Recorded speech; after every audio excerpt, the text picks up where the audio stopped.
Britain आणि भारतामधल्या बहुप्रतीक्षित मुक्त व्यापार करारावर अखेर 3 वर्षांच्या अथक प्रयत्नानंतर स्वाक्षऱ्या झालेल्या आहेत। या ऐतिहासिक महाकरारामुळे दोन्ही देशांच्या बाजारपेठा एकमेकांसाठी खुल्या होऊन अर्थव्यवस्थेला नवी भरारी मिळणार आहे। बघूया।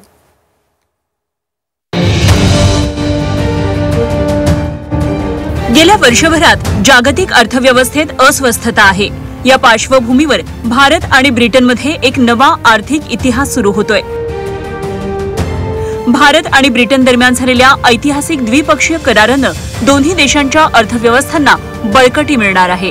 3 वर्षांपेक्षा जास्त काळ चाललेली खलबतं, ब्रिटनमधल्या अनेक सत्तांतर आणि प्रदीर्घ वाटाघाटीनंतर अखेर भारत आणि ब्रिटनमधील मुक्त व्यापार करार अस्तित्वात आलाय। हा 3.5 वर्षाच्या चर्चेनंतर आकारात आलेला भारताचा एका पाश्चिमात्य विकसित देशाबरोबर झालेला अत्यंत महत्त्वपूर्ण व ऐतिहासिक असा मुक्त व्यापार करार आहे, जो भारताच्या अर्थव्यवस्थेत अतिशय सकारात्मक असा बदल घडवून आणेल। रोजगार निर्मितीसाठी सुद्धा या कराराचा फार मोठा फायदा होणार आहे। भारतातील कुशल तंत्रज्ञान, ब्रिटिशमधील कुशल तंत्रज्ञान आदान प्रदान करण्याचा सुद्धा एक अतिशय चांगली तरतूद या कराराच्या माध्यमातून केली गेली आहे। या करारामुळे दोन्ही देशांना विविध क्षेत्रात फायदा होणार आहे। जागतिक व्यापारातील भारताचं स्थान अधिक बळकट होणार। ब्रिटनमधील सुमारे 75,000 भारतीयांना सामाजिक सुरक्षा शुल्कातून 3 वर्षांसाठी सूट। ब्रिटनमधून आयात होणाऱ्या वाहन आणि मद्यावर सीमा शुल्क 15% 3% येणार। भारतातील 99% निर्यातीला ब्रिटनमधील व्यापार करारातून 100% सूट मिळणार। ऑटोमोबाईल, शिक्षण, औषध निर्माण क्षेत्रात नव्या संधी मिळणार। ब्रिटनमधून गुंतवणूक वाढल्यानं देशांतर्गत रोजगार निर्मितीला बळ मिळणार। सर्वसमावेशक आर्थिक आणि व्यापार करार या महाकरारामुळे भारतीयांना अनेक मोठ्या संधी उपलब्ध होतील असा दावा पंतप्रधान मोदींनी केलाय। कृषी उत्पादनांसाठी ब्रिटनच्या बाजारपेठेत अनेक संधी उपलब्ध होतील। येत्या 3 वर्षात ब्रिटनला होणाऱ्या कृषी उत्पादन निर्यातीत 20% वाढ अपेक्षित आहे। भारतातील वस्त्रोद्योग, पादत्राणं, हिरे, दागिने, मत्स्योद्योगांना संधी मिळणार। सूक्ष्म, लघु आणि मध्यम उद्योग क्षेत्राला सर्वाधिक लाभ।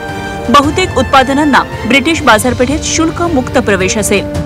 विशेष म्हणजे शेती उद्योगांमध्ये अग्रेसर असलेल्या महाराष्ट्राला या महाकराराचा फायदा होणार आहे। कोकणातील हापूस आंबे, फणस, काजू आणि मत्स्य उद्योगांना, कोल्हापुरी चप्पल उद्योगाला नवी बाजारपेठ मिळेल। नाशिकच्या द्राक्षांना ब्रिटिश बाजारपेठ उपलब्ध होईल।